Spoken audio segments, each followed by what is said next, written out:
नमस्कार दोस्तों, संस्कृत की क्लास चल रही थी। संस्कृत की क्लास में हम लोगों ने संज्ञा प्रकरण चैप्टर चल रहा था और संज्ञा प्रकरण चैप्टर के अंतर्गत हमने कुछ सूत्र पढ़ लिए थे। एक दो लोगों के मैसेज भी आए थे, सर रीड सिलेबस में नहीं है, अलग से सिलेबस में नहीं दे रखा है, क्या करें। दोस्तों भ्रमित में मत रहना। जब आप लोग संधि पढ़ोगे, क्या संधि में अधिक गुण संज्ञा विधायक सूत्र नहीं पूछेगा? क्या वृद्धि आदेश नहीं है क्या आप लोगों के में? जब आप लोगों ने उच्चारण स्थान पढ़ा तो अनुनासिक, नासिक वर्ण, स्वरित हम लोगों ने पढ़े थे, वो आभ्यंतरण प्रयत्न के अंतर्गत। दोस्तों सब चीज़ है सिलेबस के अंतर्गत, कह के नहीं आता है प्रश्न पेपर में। तो 1 या 2 घंटे यदि हमारी 1 या 2 क्लासेज हो जाती है और यदि प्रश्न पेपर में वहाँ से आपके लिए आ जाता है तो दोस्तों आपको निश्चित ही प्रश्न को पेपर में करना है। बिल्कुल भरोसे मत रहना कि हमारे सिलेबस में नहीं है। मात्र क्लास ज़्यादा लंबी नहीं है ये संज्ञा प्रकरणों की, क्योंकि पेपर में डेफिनेटली प्रश्न आता है। फिर मान लो हम जब संधि पढ़ेंगे, आपसे मैं पूछूंगा कि वृद्धि संज्ञा विधायक सूत्र कौन सा है, फिर वृद्धि संज्ञक सूत्र कौन सा है, गुण विधायक सूत्र कौन सा है, गुण संज्ञक सूत्र कौन सा है। फिर संधि के अंतर्गत वो आपके पूर्व रूप पर रूप संधि में एक उदाहरण आता है, वो मनीषा हलीशा वाला, वहाँ टी संज्ञा का आता है। तो दोस्तों भ्रमित में मत रहो, अच्छे से पढ़ के जाओ आप लोग, ठीक है। तो शुरुआत करते, संज्ञा प्रकरण पहला पार्ट फर्स्ट पढ़ लिया था। अब संज्ञा प्रकरण पार्ट 2 के अंतर्गत जो भी सिलेबस में है उनको आज हम कंप्लीट कर लेते हैं। तो देखो संज्ञा प्रकरण के अंतर्गत हम पढ़ते हैं, संज्ञा प्रकरण चैप्टर हमारा चल रहा था संज्ञा प्रकरण के अंतर हमने हलंत्यम पढ़ा, उपदेश्य अनुनासिक पढ़ा। हलंत्यम में व्यंजन वर्णों की, उपदेश्य अजन अनुनासिक, इसमें स्वरों की हमने पढ़ लिया था, उद्दात पढ़ लिया था, अनुदात पढ़ लिया था, स्वरित पढ़ लिया था, ऐसा पढ़ लिया था। अब जो मैं आपको पढ़ाने जा रहा हूँ अगला है आपके में सूत्र मुख नासिका। सूत्र आपको थोड़ा सा याद नहीं हो तो सिर्फ नज़र में रख लेना। मुख नासिका देखो है ना, मुख नासिका बचनो अनुनासिक। देखो ये क्या चीज़ है, कुछ नहीं, अनुनासिक। जैसे आप लोग उच्चारण स्थान पढ़ते हो, अनुनासिक वर्ण कौन से हैं? यमगंडम हम पढ़ते हैं ना, नहीं पढ़ते? बिल्कुल पढ़ते हैं। तो प्रश्न सिर्फ यही पूछेगा आपसे कि अनुनासिक संज्ञा, इधर देखना, अनुनासिक संज्ञा विधायक सूत्र कौन सा है? अनुनासिक संज्ञा विधायक जो सूत्र है, अनुनासिक संज्ञा जो विधायक सूत्र है वो कौन सा है? तो दोस्तों उसका क्या राइट आंसर जाएगा? मुख नासिका बचनो अनुनासिक। मुख के साथ नासिका से उच्चारित होने वाले जो वर्ण कहलाते हैं वो अनुनासिक वर्ण कहलाते हैं। दोस्तों मुख के साथ नाक से उच्चारित होने वाले जो वर्ण हैं वो अनुनासिक वर्ण कहलाते हैं। और अनुनासिक वर्णों की हमने बात कर ली थी, वो 5 अक्षर थे नासिका से बोले जाने वाले वर्ण, यम गण नम, ठीक है दोस्तों। 5 वर्ग के लास्ट के 5 अंतिम अक्षर। ये प्रश्न आ जाए कि अनुनासिक संज्ञा किस विधायक सूत्र से होती है, तो दोस्तों मुख नासिका बचनो अनुनासिक इत। ज़्यादा इतना कुछ नहीं है, जैसे स्क्रीनशॉट लेते हैं ना, इस प्रकार से आंखों से थोड़ा सा एक स्क्रीनशॉट ले लेना कि अनुनासिक है तो मुख नासिका बचनो अनुनासिक इत वाला अपने को पेपर में करने आए, ठीक है दोस्तों। एक सूत्र और आता है इसमें, तुल्यास प्रयत्नम सवर्णम, आपने पढ़ा होगा, तुल्यास प्रयत्नम सवर्णम। देखो लिखते हैं उसको, और उसको भी आप लोग पढ़ना, उसमें भी ज़्यादा कुछ इतना बड़ा प्रश्न नहीं है। क्लास ज़्यादा लंबी क्लास नहीं है, आज इसको कंप्लीट कर लेंगे। किसको? संज्ञा विधायक सूत्रों को जो भी है। अब हम नेक्स्ट पढ़ना जा रहे हैं इसके अंतर्गत, किसकी बात करें दोस्तों? तुल्यास। किसकी? तुल्यास प्रयत्नम सवर्णम, प्रयत्नम सवर्णम। देखो दोस्तों अच्छा प्रश्न है, प्रश्न की लैंग्वेज यही आएगी कि सवर्ण संज्ञा विधायक सूत्र कौन सा है, इसको याद रख के जाना। प्रश्न की लैंग्वेज आपसे पूछे कि सवर्ण विधायक सूत्र कौन सा है, क्या दोस्तों? सवर्ण विधायक सूत्र। देखो इसके अंतर्गत लिखा हुआ है तुल्यास प्रयत्नम सवर्ण विधायक सूत्र। आप लोगों को जब ये चैप्टर कंप्लीट हो जाए ना तो एक पेज छोड़ना, उस पर एक खुद सारणी बनाना, एक तरफ सूत्रों के नाम लिखना और एक तरफ विधायक सूत्रों के नाम लिखना। जैसे इधर लिख दिया तुल्यास प्रयत्नम सवर्णम और सामने लिख दिया कौन सा? सवर्ण विधायक सूत्र। अरे पेपर में यही तो पढ़ना है, बस सवर्ण है, सूत्र में भी क्या रहा है? तुल्यास प्रयत्नम सवर्णम। तो क्या दिक्कत आ रही है कि सवर्ण विधायक संज्ञा सूत्र कौन सा है? तो बेधड़क आप लोग कर सकते हो, आराम से देखना, याद नहीं करके जाना है। और प्रश्न आ जाए कि सवर्ण जो संज्ञक वर्ण है, सवर्ण जो संज्ञक जो वर्ण है वो कौन से, बहुत इंपॉर्टेंट है। इस प्रश्न को विशेषकर आप लोग लिखना, नोट डालना कॉपी में, री और ली। दोस्तों क्या इसको लिखना आप, री। क्या हमारे में वर्ण विचार चैप्टर था या नहीं था? वर्ण विचार चैप्टर था या नहीं था? तो हम कैसे कह सकते हैं हमारे सिलेबस में नहीं है? री और क्या दोस्तों, ली, सवर्ण संज्ञक वर्ण है। प्रश्न आ जाए सवर्ण संज्ञक वर्ण निम्न में से कौन से हैं? सवर्ण संज्ञक वर्ण, तो क्या राइट आंसर जाएगा दोस्तों उसका, री और क्या, ली। अब नेक्स्ट पढ़ने जा रहे हैं दोस्तों अगला सूत्र हम, तुल्यास प्रयत्नम सवर्णम हमने पढ़ लिया, सवर्ण विधायक सूत्र है ये। अब जो नेक्स्ट पढ़ेंगे अपन पढ़ेंगे विरामो अवसानम। देखो अच्छे से पढ़ना आप लोग, विरामो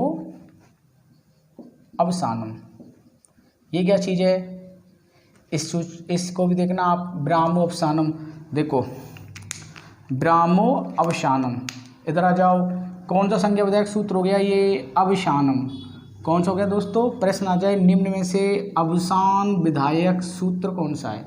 निम्न में से अवसान संज्ञा विधायक सूत्र, निम्न में से अवसान संज्ञा, रटना नहीं है, बिल्कुल सीख के जाना है, बस हल्का सा आंखों से स्क्रीनशॉट लेना है कि अंत में अवसान आ रहा है। अवसान संज्ञा विधायक सूत्र, अवसान संज्ञा, अवसान किसको कहते हैं? वर्ण के अभाव को। प्रश्न आ जाए वर्ण के अभाव को क्या कहते हैं? अवसान। लिख लेना दोस्तों, ये अलग से नोट कर लेना, वर्ण के अभाव को, वर्ण के अभाव को क्या कहते हैं दोस्तों? अवसान कहते हैं। अब सबसे इंपॉर्टेंट जो प्रश्न पेपर में आएगा, और मान लो कोई उदाहरण दे के देख लिया इसने, कोई उदाहरण आपको दे दिया और प्रश्न एफ से कोई एक उदाहरण दिया है, 4 या 5 उदाहरण दिए हुए हैं, और इसमें से ऐसे पूछ लिया कि किस वर्ण की अवसान संज्ञा हुई है, किस वर्ण की अवसान संज्ञा हुई है, तो दोस्तों याद रखना है, एक ट्रिक बता रहा हूँ, प्रश्न गलत नहीं आ जाए। मान लो कोई शब्द दे दिया उसने और पूछ लिया कौन से वर्ण की अवसान संज्ञा होगी, तो एक नोट डाल के विशेषकर आप लोग याद करके जाना, इसको अलग से एरो लगा के लिखना है इसको, ठीक है दोस्तों। ये प्रश्न इंपॉर्टेंट है अपने लिए कि जो अंतिम वर्ण होता है, कौन सा वर्ण होता है दोस्तों? अंतिम वर्ण होता है, अंतिम वर्ण की ही अवसान संज्ञा होती है हमेशा, अंतिम वर्ण की ही अवसान संज्ञा होती है। देखो इसको सीखना मैं आपको सिखा रहा हूँ कि कैसे मालूम चलेगा। देखो मैंने आपके सामने एक उदाहरण लिखा है, छात्र है। क्या लिखा है दोस्तों? छात्र है, ठीक है। प्रश्न की लैंग्वेज कैसे आएगी? छात्र में किसकी अवसान संज्ञा हुई है, छात्र में किसकी अवसान संज्ञा हुई, तो दोस्तों इसमें अंतिम वर्ण कौन सा लोग तय करेंगे, पर लेकिन दोस्तों उससे पहले क्या है? विसर्ग। तो राइट आंसर जाएगा दोस्तों क्या? विसर्ग है, उसकी क्या हुई है? अवसान संज्ञा हुई है। जैसे दोस्तों मैंने आपके सामने एक शब्द लिख दिया रामम, क्या लिख दे दोस्तों? रामम, तो कौन से वर्ण की होगी? मैं की, हलंत में की। जो हमेशा अंतिम वर्ण होगा दोस्तों उसी की ही क्या होगी? अवसान संज्ञा होगा। जैसे मैंने आपके सामने एक शब्द लिख दिया दोस्तों बालिका, क्या लिखा? बालिका। बालिका में अंतिम वर्ण क्या है? अंतिम वर्ण क्या है? का। क्या दोस्तों? का। मतलब ये नहीं कि स्वर को लेके जाएगा, सारे पूरे ही वर्ण को लेके जाएगा। तो जो बालिका है, बालिका में का की क्या हुई है दोस्तों? अवसान संज्ञा हुई है। क्या हुई है? अवसान संज्ञा हुई है अंतिम वर्ण की। किसकी? अंतिम वर्ण की ही हमेशा क्या होती है? अवसान संज्ञा होती है। इस चीज को आप लोग विशेषकर याद रख के जाना है, ठीक है। अब अपन नेक्स्ट पढ़ने जा रहे हैं अगला सूत्र।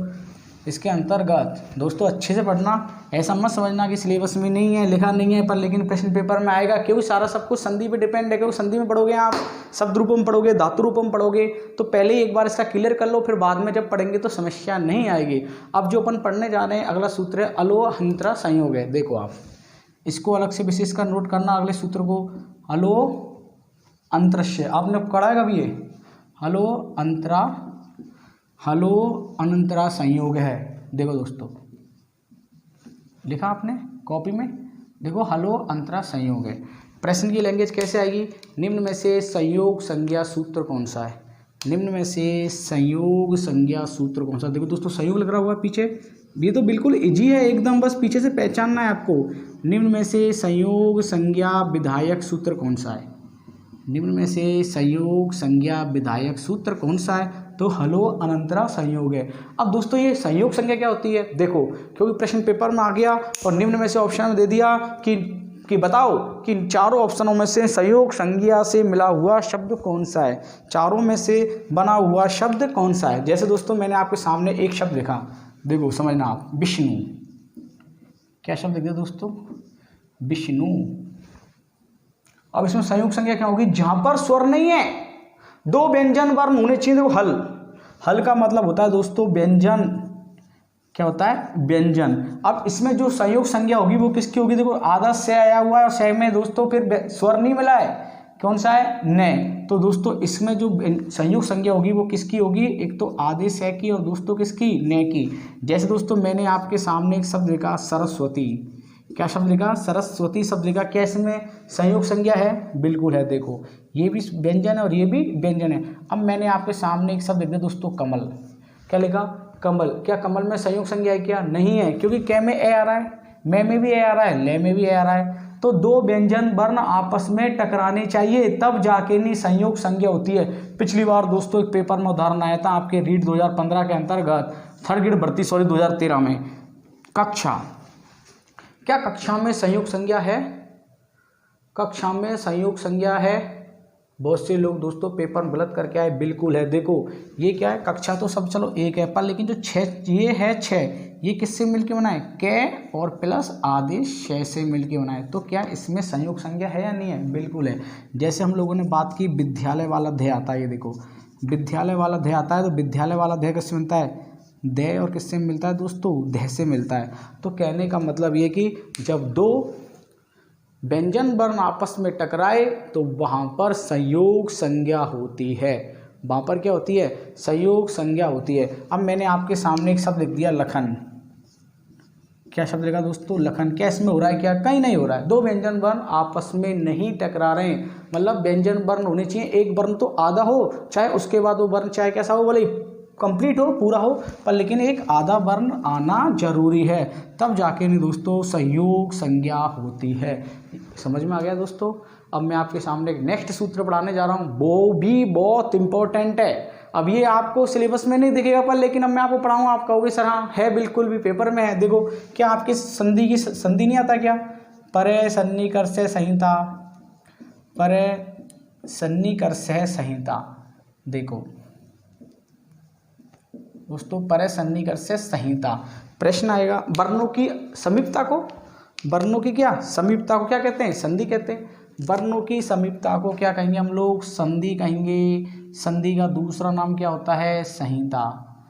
देखो दोस्तों अब इसमें भी देखो संयोग संज्ञा है, आधा नहीं मिल रहा है, आधा नहीं मिल रहा है। मान लो मैंने आपके सामने संधि शब्द ऐसे लिख दिया, ऐसे लिख दिया, तो इसमें भी संयोग संज्ञा है या नहीं है, बिल्कुल है। ध्यान रखना प्रश्न आया निम्न में से कौन सा शब्द को छाटिए जिसमें नहीं है। अब देखो इन दोनों में नहीं है। अब ये संहिता विधायक सूत्र है, प्रश्न की लैंग्वेज कैसे आएगी, निम्न में से कौन सा संहिता विधायक सूत्र है, निम्न में से कौन सा संहिता विधायक सूत्र है। और दोस्तों याद रख के जाना, मैंने आपको इससे नेक्स्ट पहली क्लास में पढ़ाया था संहिता। ये देखो ये संहिता, ये संहिता है। संहिता विधायक सूत्र कौन सा है वो बताया ना आपको, आदिरंतेन संहिता। आप लोगों ने लिखा होगा, ध्यान रखना, मैंने आपको पढ़ाया था ये सूत्र कौन सा, आदिरंतेन संहिता, जो प्रत्याहार संहिता, ये मैंने आपको लिखाया होगा। आदिरंतेन संहिता मैंने आपके लिए लिखाया हुआ है पेपर में ये, या इसको प्रत्याहार संज्ञा विधायक सूत्र कहते हैं, संहिता कहते हैं। संहिता पूछे देख लेना, इसमें ई की मात्रा है, प्रसन्निकर से संहिता। भले ही आदिरंतेन संहिता जो अपन लिखेंगे इसमें आपको ई की मात्रा मिलेगी वहाँ पे। जैसे मान लो आपको दिख नहीं रहा होगा, इसको मैं दोबारा लिखता हूँ आपके सामने। और आदि सूत्र का नाम आदिरंतेन संहिता सूत्र है, ये आदिरंतेन संहिता। अब आप लोग जल्दीबाजी में ये मत कर देना कि संहिता इसमें है इसलिए संहिता विधायक सूत्र लिख दे, नहीं करना है। परे सन्निकर से संहिता ही क्या होगा, ये संधि की परिभाषा है संस्कृत में। किसकी परिभाषा है, संधि की। तो आप कैसे कह सकते हो सिलेबस में नहीं है, तो संहिता विधायक सूत्र, और यह है दोस्तों कौन सा, संहिता विधायक सूत्र। अलग से नोट डाल के लिख देना, कॉपी में याद रख के जाना। पर सन्निकर से संहिता पेपर में आएगा। वर्णों की समीपता, वर्णों की समीपता क्या कहलाती है, संधि कहलाती है। संधि को संस्कृत में क्या कहते हैं, संहिता कहते हैं। दोस्तों मानता हूँ क्लियर हो गया होगा। नेक्स्ट पढ़ाने जा रहा हूँ, इसको आप लोग याद रखना। अगला सूत्र है इसके अंतर्गत, सूत्र तो कुछ नहीं है, सिर्फ एक अपने को अच्छे से सीखना है कि अपने सिलेबस में क्या क्या है, जो अपना रीट का सिलेबस बन रहा है, सीटेट का सिलेबस बन रहा है, जो अपने चैप्टर में है उनसे संबंधित कौन कौन से संज्ञक सूत्र हैं, जो एक बार इसको अपने को नज़र में देख लेना आवश्यक है। अब मैं जो आपको पढ़ाने जा रहा हूँ अगला सूत्र, इसमें आप लोगों ने पढ़ा होगा वृद्धिरादेश, क्या नहीं पढ़ा क्या? ये भी कैसे कह सकते हो सूत्र सिलेबस में नहीं है, लिखा हुआ नहीं मिलेगा। अब भी कह रहा हूँ वृद्धिरादेश, वृद्धि संधि में आता है, दो सूत्र आते हैं आपने सुनेंगे तो वृद्धिरादेश और वृद्धिरेचि, वृद्धिरादेश और क्या वृद्धिरेचि। अब देखो दोस्तों दोनों वृद्धि संधि के सूत्र हैं, दोनों किसके हैं? ये वृद्धि संधि के सूत्र हैं। अब आपसे पेपर में प्रश्न पूछेगा तो आप लोग उस स्थिति में क्या करोगे, प्रश्न की लैंग्वेज अच्छे से आप लोग समझना सीखना। प्रश्न आ जाए वृद्धि विधायक सूत्र कौन सा है, देखो अब आप वृद्धि विधायक सूत्र है, वृद्धि विधायक संज्ञा सूत्र है, देखो आप। और एक प्रश्न पूछेगा वो आपसे वृद्धि संज्ञा सूत्र कौन सा है, देखो अब आप लोग जल्दीबाजी में गलत हो जाएगा प्रश्न आपसे। वृद्धि विधायक संज्ञा, वृद्धि संज्ञा, अब यहां पर विधायक शब्द लिखा हुआ है, एमएलए नहीं है, सिर्फ विधायक है, यहां पर नहीं लिखा हुआ है। अब आप दोनों सूत्र तो आपको अच्छे से याद हैं, पर लेकिन पेपर में प्रश्न आता है तो बाप पेपर की मनोस्थिति ऐसी होती है कि आता हुआ भी प्रश्न गलत हो जाता है। तो छोटा सा तरीका बताऊंगा दोस्तों, बिल्कुल सीख लेना। देखो बोलने में देखो वृद्धि विधायक संज्ञा सूत्र अपने आप में बहुत बड़ा लग रहा है बोलने में भी, और वृद्धि संज्ञा सूत्र छोटा लग रहा है तो बड़े वाले में बड़ा वाला लगा दो। देख लो वृद्धिरादेश ये छोटा सा शब्द है, वृद्धिरेचि तो छोटे वाले में लगा दो, क्या समस्या है? क्लियर? वृद्धि विधायक देख लेना, वहाँ विधायक पूछ रहा है तो ये लगाना है, विधायक नहीं पूछ रहा है तो वृद्धिरेचि लगानी है। और प्रश्न आ जाए, बहुत इंपॉर्टेंट प्रश्न है, निम्न में से कौन से वर्ण हैं जिनकी वृद्धि संज्ञा होती है, निम्न में से ऐसे कौन से वर्ण हैं जिनकी वृद्धि संज्ञा होती है, लिख लो कॉपी में नोट डाल के अलग से, प्रश्न आ जाएगा आप लोग गलत कर दोगे।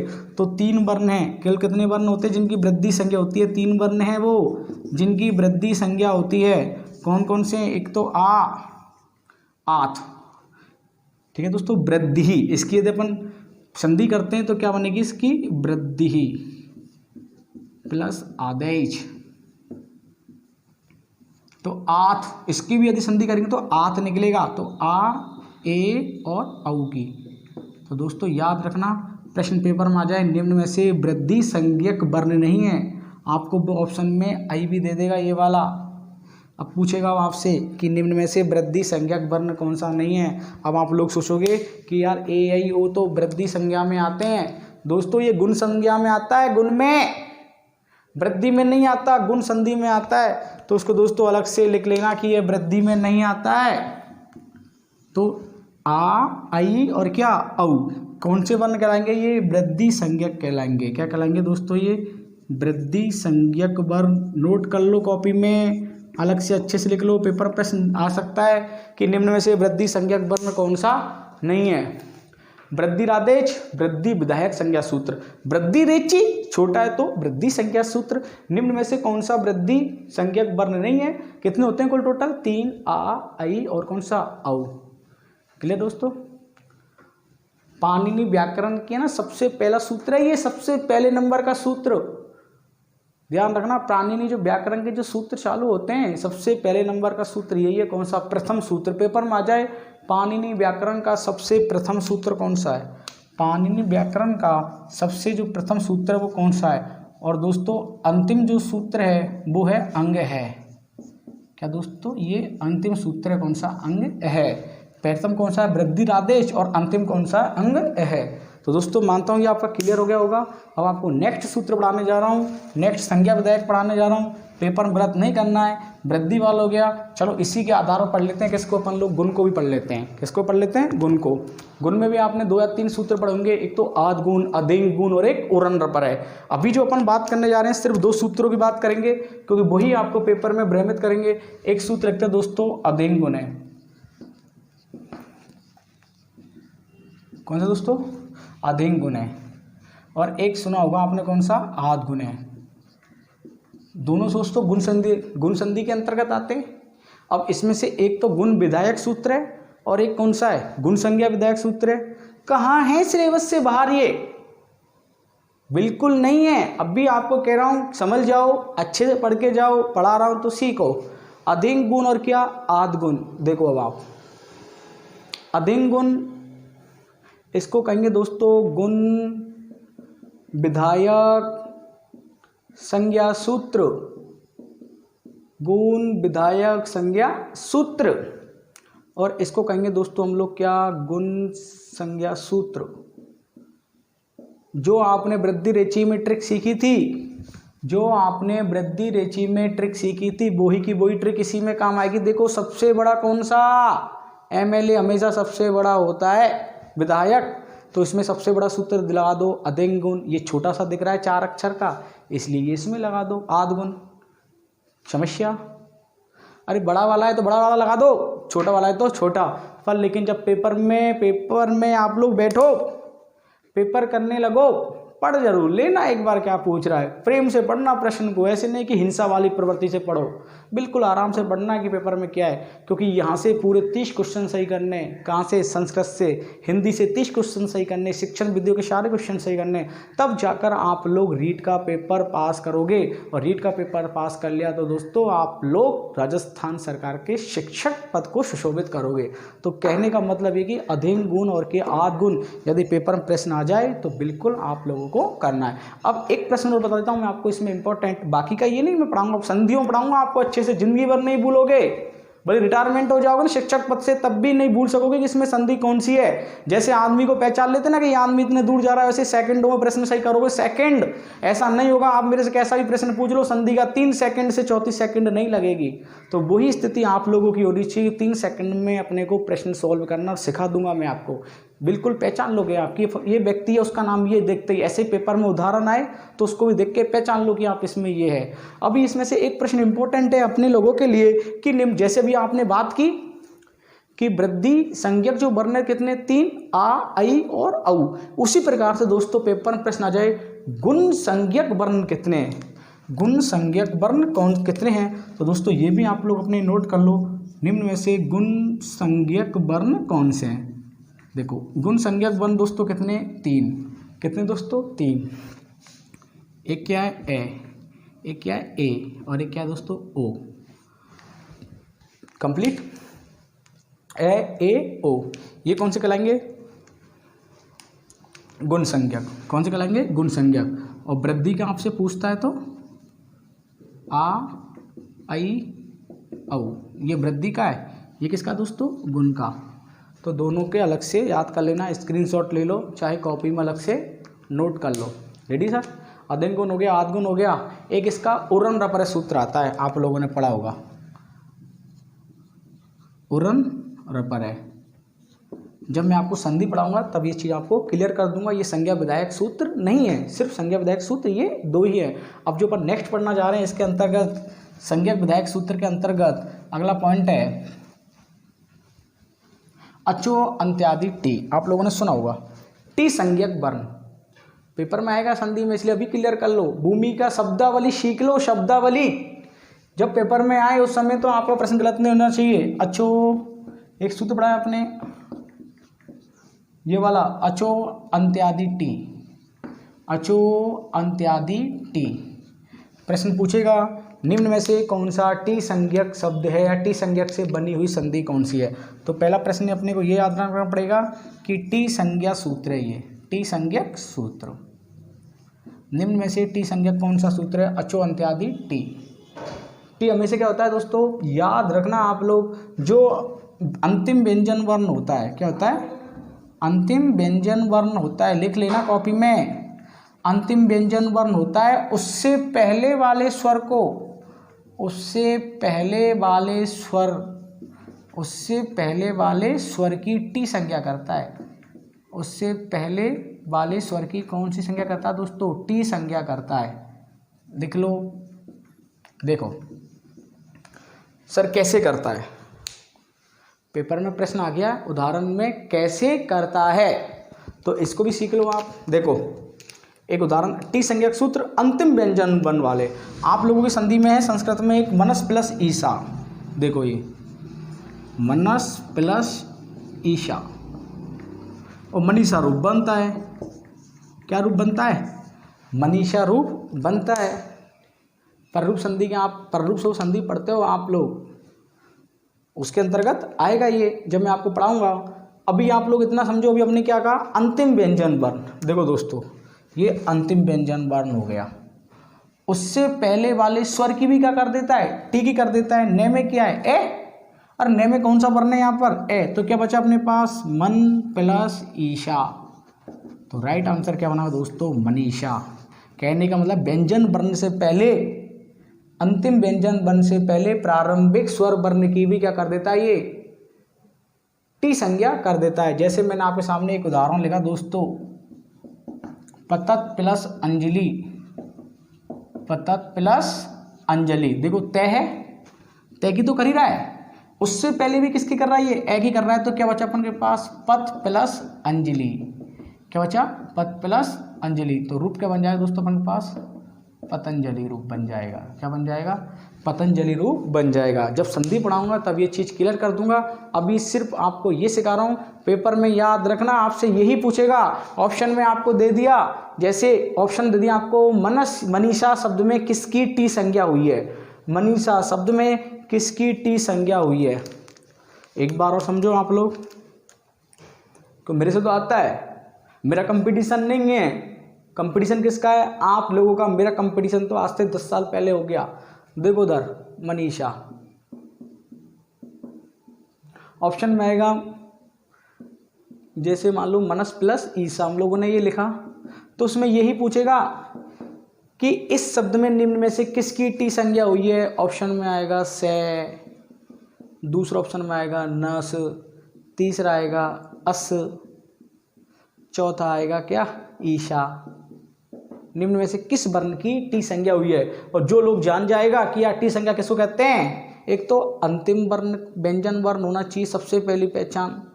अंतिम वर्ण क्या होना चाहिए? व्यंजन होना चाहिए। अंतिम वर्ण क्या होना चाहिए? व्यंजन। व्यंजन भी कैसा? आधा।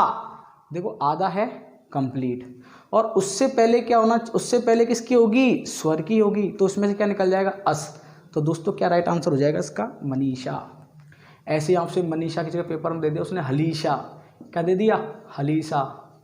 तो राइट आंसर क्या दोस्तों इसका? हल प्लस, कर दोगे आपसे आप लोग इसमें से, जैसे ये हलीशा शब्द दिया हुआ है, हल प्लस ईशा में भी इसकी एक संधि आती है, पर लेकिन इसके अंतर्गत उदाहरण नहीं आएगा हलीशा वाला।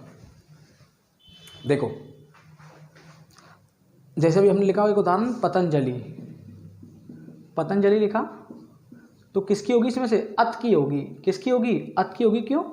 क्योंकि हमने शब्द लिखा पतत प्लस अंजलि, यही लिखा था हमने, पतत प्लस अंजलि। तो इसमें से किसकी निकली? अत की निकली। तो आप लोग विशेष का ध्यान रख के जाना कि यदि पेपर में आपसे आ रहा है तो आप लोगों को व्यंजन वर्ण से पहले उससे स्वर वर्ण की भी संज्ञा क्या करनी है? आपको टी संज्ञा करनी है। क्या करनी है? टी संज्ञा करनी है। 2 सूत्र पढ़ाऊंगा आपको, इस चैप्टर को मैं कंप्लीट करूंगा। ठीक है दोस्तों, आपने सुना होगा एक तो निष्ठा संज्ञा। कौन सा सूत्र दोस्तों? निष्ठा संज्ञा। पेपर में इतनी बार आ गया है, गोद ले रखा है इस प्रश्न को। 3rd ग्रेड भर्ती, 2nd ग्रेड भर्ती में हर बार पेपर में प्रश्न देखने को मिलता है। आपने सुना होगा प्रश्न आता है कि निष्ठा संज्ञा किस प्रत्यय की होती है? कत व कत्वतु प्रत्यय की। 2 ऑप्शन, कत और क्या? कत्वतु प्रत्यय। क्या आपके सिलेबस में प्रत्यय नहीं है क्या? क्या आपके सिलेबस में प्रत्यय नहीं है क्या? अरे बिल्कुल है, तो पढ़ के जाओ, ये मत कहो कि सिलेबस में नहीं है। कत और कत्वतु प्रत्यय की क्या संज्ञा होती है? निष्ठा संज्ञा होती है। याद रख के जाना 2 प्रत्ययों की। अगला सूत्र पढ़ाऊंगा दोस्तों, तौसत। क्या?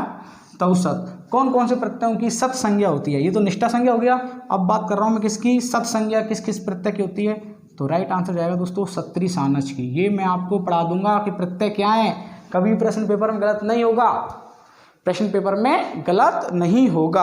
अभी आपकी इन 2 क्लास के बाद एक क्लास और लगेगी 2-3 दिन बाद, या जैसे समय मिलेगा, ऑब्जेक्टिव टाइप क्वेश्चंस की, लाइव क्वेश्चंस की, जिससे आपसे सिर्फ प्रश्न पूछे जाएंगे और एक प्रश्न के बाद आपको 2 या 3 मिनट का समय दिया जाएगा आंसर के लिए। लगभग डेली 15, 20, 25 प्रश्न की भी एक क्लास लगेगी। आप लोगों के पास समय होना चाहिए। फालतू नेट में मैं जानता हूँ कि आपके मोबाइल में इतना ही नेट आता है, तो उसको बचाओ। ये नहीं कि यूट्यूब पे फालतू चीज़ें देखनी है, इस समय को बचाओ और अपने को पढ़ो। यदि कभी भी रीट की भर्ती आती है तो एक बार पहले परिपक्व हो जाओ, कुछ थोड़ा बहुत सीख लो, फिर उसके बाद आपको रिवीजन करना है। निष्ठा संज्ञा किस प्रत्यय की? कत और कतवतु की। सत संज्ञा किसकी? सत्री और किसकी? सानज की। दोस्तों ये 4 प्रत्यय आपके सिलेबस में है, याद रखना, ये मत कहना कि नहीं है। अब मैं आपको अगला प्रश्न और पढ़ा रहा हूँ। आपकी में धातु आती है, एक तो प्रश्नपदी धातु होती है और एक उभयपदी। बहुत से लोगों के दिमाग में ये है कि प्रश्नपदी धातु कौन सी है, उभयपदी धातु कौन सी है, इस चीज़ को भी क्लियर करूंगा। और दोस्तों शब्द रूप भी सिखाऊंगा। शब्द रूप रटोगे नहीं आप, राम के लता के हरि के गुरु के, सिर्फ पहचान से सीखना है। दोस्तों 10-15 नियम लिखाऊंगा, उससे आपके सारे के सारे प्रश्न पेपर में सही हो जाएंगे, शब्द रूप और धातु रूप के। अभी अपन जो बात करने जा रहे हैं 2 सूत्र और लिख लो आप। ले प्रश्नई पदम लिखो दोस्तों, कॉपी में नोट कर लो आप अलग से। ले प्रश्नई पदम, ले प्रश्नई पदम। पेपर में आएगा किस सूत्र के माध्यम से परस्मई पदी संज्ञा होती है? परस्मई पदी संज्ञा किस सूत्र से होती है? परस्मई पदी संज्ञा विधायक सूत्र कौन सा है ना? परस्मई पदी संज्ञा विधायक सूत्र कौन सा है? तो दोस्तों परस्मई पद हमारा बस ले ही तो याद करना है। अरे प्रश्न पद तो है ही ऑटोमेटिक, क्या याद रखना है? ले याद रखना है। इसी तरीके से दोस्तों एक सूत्र और है आपके में, आत्मनेपदी भी आता है। क्या आता है? आत्मनेपदी में भी आता है। आप लोगों ने सुना होगा, ये पढ़ा नहीं पढ़ा आप लोगों ने कभी? कोई बात नहीं पढ़ा तो अब पढ़ लेना, ठीक है दोस्तों। तंग नात्वात्मने पदम, तंग है नावात्मने पदम, आत्मने पद। प्रश्न आएगा निम्न में से किस सूत्र से आत्मनेपदी संज्ञा होती है? क्या आपके में नहीं है? क्या बिल्कुल है। जब आप वाच्य परिवर्तन करोगे, पठती पठत पठंती, तो पठियते पठियते पठियंते, जिसमें ते अंते अंते रूप आते हैं वो दोस्तों कौन सी? आत्मनेपदी। और जिसमें ती अंती और ये आते हैं दोस्तों वो कौन सी?